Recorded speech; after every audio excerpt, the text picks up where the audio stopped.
In a rather stunning and definitely unprecedented decision, Colorado's Supreme Court has ruled that since Donald Trump engaged in an insurrection and due to the Constitution's 14th Amendment, he will not appear on Colorado's ballot for the 2024 presidential election. Now, there are some caveats to this, and I want to give you those caveats. So first, the court made this ruling 4-3 that Trump isn't an eligible presidential candidate because of the 14th Amendment's insurrectionist ban. The ruling, though, will be placed on hold pending an appeal on until January 4th.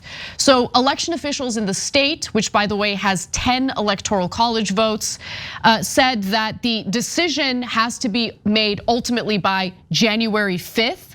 And that is because January 5th is the statutory deadline to set the list of candidates for the GOP primary. So I have no doubt that the Trump team is going to attempt to appeal this decision. And I want to be clear that this is specifically in the state of Colorado. This is the state's highest court making this decision in regard to the state of Colorado. This will not impact other states. Now, Trump, of course, denies any wrongdoing regarding January 6th and has decried the 14th Amendment lawsuits as an abuse of legal process. And just to give you some more information about the 14th Amendment, it was ratified under the Civil War. The 14th Amendment says that officials who take an oath to support the Constitution are banned from future office if they engaged in insurrection. But the wording is vague. It doesn't explicitly mention the presidency and has only been applied twice since 1919. So this story is developing. It literally just broke. I am curious what you think about this, Cenk. Yeah, well, first of all, I'm thrilled that people are beginning to read the 14th Amendment. Yes, you should read the whole thing. It's got amazing parts to it. So in this case, there's no question that the 14th Amendment says that if you participated in an insurrection, obviously meaning the Civil War, but beyond, it didn't just say the Civil War. They said any insurrection against America, you cannot hold office, and that makes sense. And it is what Trump did in insurrection. Yeah, definitely. He had fake electors ready to do a coup and install himself when he knew he had lost. That is an insurrection against America. So point one, the ruling is logical. You could disagree with it politically, but it is logical. They're just enforcing what the 14th Amendment actually says. So then you can say, hey, I want to argue on the facts. Was it really an insurrection? No problem. That's what courts are for. So far, the Colorado Supreme Court has ruled, yes, it was an insurrection. They could appeal, and they could, and eventually they'll almost certainly take this to the Supreme Court. So now there is one issue that I have with it, which is that if the different states start interpreting the 14th Amendment in different ways, the Supreme Court must resolve it, because we cannot have Colorado banning Trump and some other states banning some other candidates that are potentially on and not on the ballots, and have this hodgepodge all over the country of blue states and red states blocking different candidates. So I urge the Supreme Court to take this on, take any 14th Amendment case on, and clarify what the rules are. And if I was on the Supreme Court on this one, I don't see how it's not an insurrection, and I don't see how the 14th Amendment wouldn't apply. It's literally written for exactly this type of situation. So yeah, I think the Colorado Supreme Court is right. Yeah, look, I don't know. I'm mixed on this, and please be understanding toward me because I'm just processing this decision by Colorado Supreme Court and what it means. So I totally agree with you in that, logically speaking, this makes a lot of sense. Maybe I took some of the threats from the likes of Tucker Carlson to heart, and aside from the logical component of this, I am concerned about what this means for Trump supporters and how they might potentially lash out if this ruling in Colorado stands. I also agree with you that the United States Supreme Court needs to adjudicate this matter.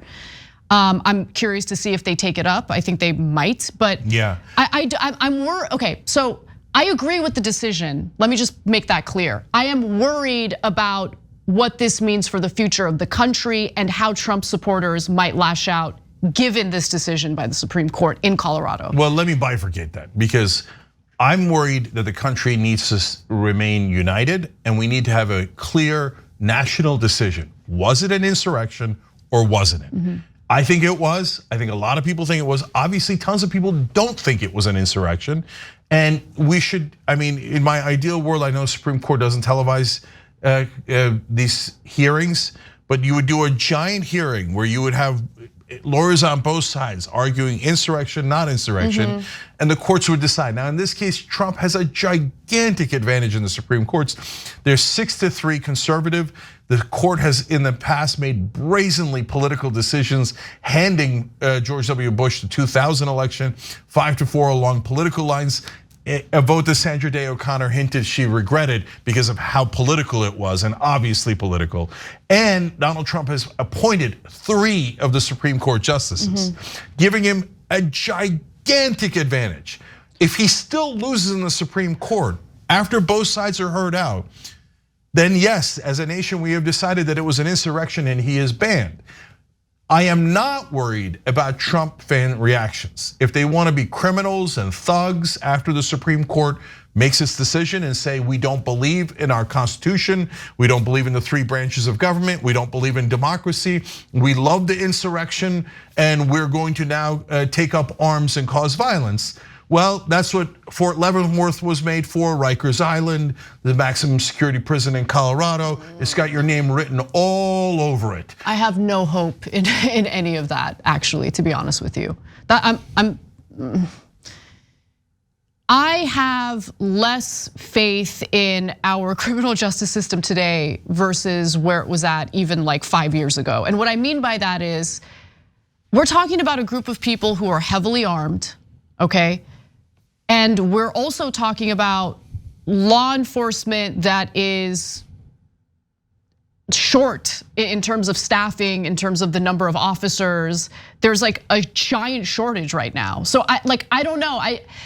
I know that there has been, at least among the MAGA crowd, some portion of them, some percentage of them have been itching for a civil war, and they've been very vocal about that.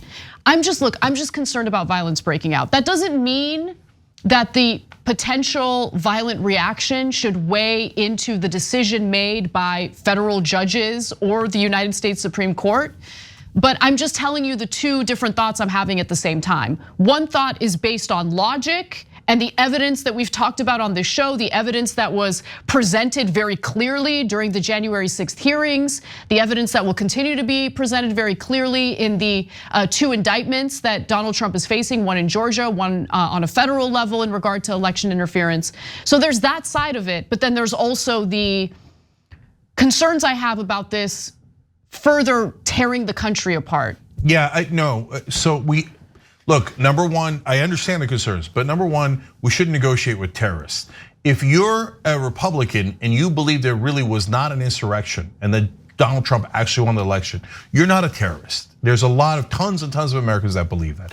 I think you're massively wrong and fundamentally wrong. You've never shown one piece of evidence, but good, you get to prove it in court in Atlanta. You get to prove it in court in the federal trial that Donald Trump is up in, and now you might get to prove it at the Supreme Court where the judges are completely stacked in your favor.